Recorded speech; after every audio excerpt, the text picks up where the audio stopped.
네, 안녕하세요. 오늘 드디어 월사잇 7계층의 두 번째 순서, 바로 여기 트랜스포트 전송 계층에 대해서 배워보겠습니다. 트랜스포트 계층과 네트워크 계층 그리고 데이터 링크 계층은 굉장히 중요해요. 왜냐면 이거는 TCP/IP 계층에서도 한 층씩 맡고 있어요. 물론 데이터 링크 계층은 물리 계층이랑 1계층이랑 같이 섞여 있지만요. 왜 이게 그러면 중요하느냐, 이거에 대해서 이제 배워볼 건데요. 이거 같은 경우는 이제 TCP와 UDP 이거 두 개를 이제 관리해주는 계층입니다. 이제 여기 보시면 알겠지만, 일단 여기 서비스를 구분하거나 통신자비를 구분한다라고도 하는데, 이거 말고도 하나 더 중요한 게 있다면 이 장비의 끝과 끝을 연결해 줍니다. 그리고 신뢰성이라고 합니다. 이게 신뢰성이 있게 할 수도 있고 없게 할 수도 있는 게 이 전송 계층에서 하는 겁니다. 이게 데이터를 받았는데 이 데이터가 정확한지 아닌지, 그리고 이 데이터를 믿을 만한지 아닌지, 이거에 대해서 이 전송 계층에서 확인할 수 있는 것이죠. 일단 여기 프로토콜 종류는 보시면 알겠지만 여기 세그먼트라는 겁니다. 세그먼트. 이 세그먼트를 통해서 이제 TCP/IP가 이제 어떤 걸로 보내졌는지 하나하나 다 알 수 있는 건데요. 여기를 보면은 대체적으로 이 프로토콜의 세그먼트에는 TCP와 UDP라는 게 있습니다. TCP 같은 경우는 이제 연결 지향형 프로토콜이라고 부르고, UDP 같은 경우는 비연결 지향형 프로토콜이라고 합니다. TCP 같은 경우는 이제 전송의 데이터 전송의 이제 신뢰성을 높이기 위해서, 여기 신뢰성이 빠졌네요. 신뢰성을 높이기 위해서 3 핸드쉐이크라는 걸 사용하게 되는데요. 이걸 통해서 데이터의 신뢰성이 많이 높아져요. 그래서 웬만해서 우리가 데이터를 보낼 때 이게 믿을만한지 아닌지의 자료는 TCP로 보냈을 때 확인할 수 있죠. 이게 어떻게 되는 거냐면 이제 서버와 클라이언트, 정보 제공하는 쪽과 정보를 받는 쪽이 있겠죠. 그러면은 어떻게 되냐면 정보 이제 제공하는 쪽에서 이제 받는 쪽에서 먼저 나 너랑 연결하고 싶어, 그렇게 합니다. 싱크라는 걸 보내는 거예요. 너랑 싱크 동기화하겠어. 그러면은 이제 확인한다고 해서 먼저 에크를 같이 보내면서 에크와 함께 나도 너랑 그럼 동기화할게라고 싱크를 보내면 이거에 대해서 확인한다고 에크를 보내줍니다. 이때 중요한 게 싱크를 보내면 그거에 대한 확인을 꼭 보내준다는 거예요. 여기도 이제 그래서 나도 너랑 그럼 동기화할게 하고서 에크 확인을 보내주는 건데, 그럼 이게 두 개가 확실히 연결됐다는 걸 확인하고 그 상태에서 이제 데이터에 대해서 전송이 이루어지는 것이죠. 그렇기 때문에 굉장히 신뢰성이 높습니다. 하지만 UDP는 어떻냐? 그러면 UDP에 대해서는 이제 다시 한 번 더 받는 쪽과 주는 쪽이 있는데, 이게 서버고 이게 클라이언트, 서버고 클라이언트겠죠. 그러면은 이제 클라이언트에서 먼저 정보를, 나 이거 예를 들어 뭐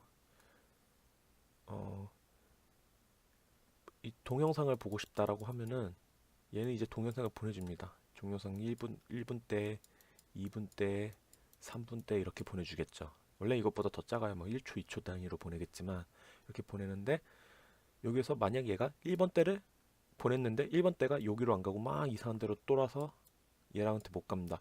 그래도 얘는 이것만 받아요. 2번, 3번만. 그렇기 때문에 신뢰성이 굉장히 떨어져요. 1번이 엄지 2번, 3번만 동영상을 봐야 되는 거죠. 그리고 이거는 서로 몰라요. 그에 비해 TCP 같은 경우 너 1번 받았어? 응, 나 1번 받았어. 그러면 2번 보내줄게. 2번 보내주고 2번 받았어? 어, 받았어. 3번 보내줄게. 3번 받았어? 아니, 못 받았는데? 3번 다시 보내줄게. 이런 게 TCP라고 한다면, UDP는 야, 1번 받아, 2번 받아, 3번 받아, 4번 받아, 5번 받아. 내가 근데 1번을지 2번인지 3번인지 아무것도 몰라요. 그런 거에 대해서 이제 받는 것들을 UDP라고 하죠. 그 때문에 TCP는 하나하나 다 확인해야 되는 거죠. 1분 때를 받았을 때 1분 받았습니까? 네, 받았어요. 그럼 1분 받았으니 2번 보내줄게요. 이렇게 하나하나 해야 되는데, 그럼 굉장히 속도가 느리겠죠. 그에 비해서 UDP 같은 경우는 야, 이거 받아. 이게 1번 때인데 이거 받아. 2번 때인데 받아. 3번 때인데 받아. 이렇게 보내기 때문에 굉장히 속도가 빨라요. 그렇기 때문에 약간 실시간 스트리밍 서비스 같은 데서 굉장히 좋죠. 그리고 TCP 같은 경우는 신뢰성 있는 자료들이 필요할 때 하는 거죠. 예를 들어 우리가 스카이프라는 거 있죠. 스카이프를 통해서 통화를 할 때 TCP로 보낸다고 해봐요. 그러면 제가 지금 여러분들에게 이렇게 안녕하세요. 오늘 네트워크를 할 거예요. 라고 보냈는데 한 문장 단위로 아니, 한 단어 단위로 안녕하세요. 안녕하세요. 갔어? 왔어. 그럼 그 다음 거 보낼게. 오늘은 오늘은 갔어? 그러면 한 칸 한 칸 끊어져서 보내겠죠. 그리고 UDP 같은 경우는 안녕하세요. 오늘은 네트워크를 배워보겠어요. 라고 하는데 이때 네트워크라는 게 유실됐어요. 네트워크라는 단어가 그러면 안녕하세요. 오늘은 배워볼게요. 이렇게 가겠죠. 하지만 약간의 이제 이런 좀 신속함이 필요한 곳에서는 UDP를 자주 쓰죠. 그렇기 때문에 실시간 스트리밍 서비스라는 곳에서 많이 쓰게 됩니다. 그리고 이제 여기서 주소를 쓰게 돼요. 웰론 포트라고 하는 것들을 쓰는데요. 1번부터 23번의 포트를 웰론 포트라고 해서 이거를 주로 써요. 언노운 포트라는 것도 있는데 TCP 중에 이제 여기에 사용되는 이 프로토콜들을 빼고는 여기 언노운 포트를 연결해서 쓰고요. TCP 할 때 써요. 대체적으로 포트는.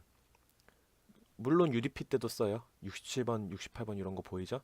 하지만 대체적으로 TCP에서 좀 많이 쓰이기도 하고 UDP에서도 물론 씁니다.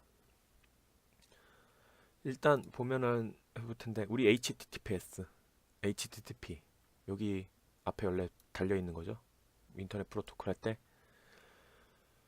이거 같은 경우는 이제 TCP 80번 포트라는 걸 합니다. 그러니까 내 클라이언트 PC에 80번 포트를 이제 열어서 이거를 이제 상대방 서버랑 연결하는 거죠.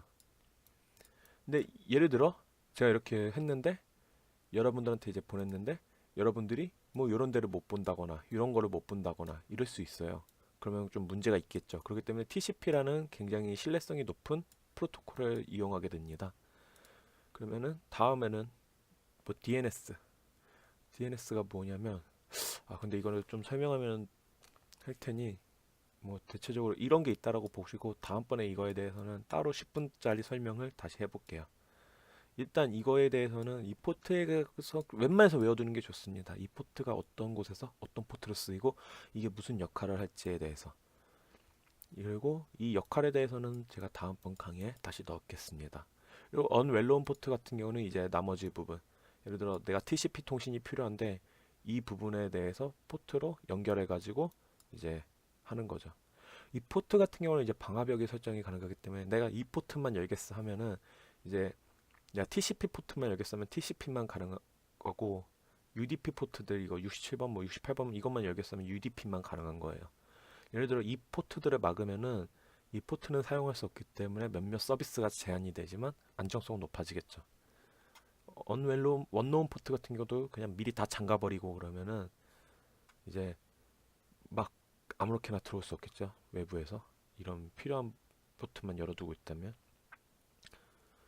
일단 이 부분에 대해서는 이 정도로 설명하고 다음 강의 때 이제 이 포트에 대한 것들 웰론 포트들에 대해서 다시 설명해 드릴게요. 그리고 데이터 캡슐화에 대해서도 한번 설명해 보도록 하겠습니다. 감사합니다.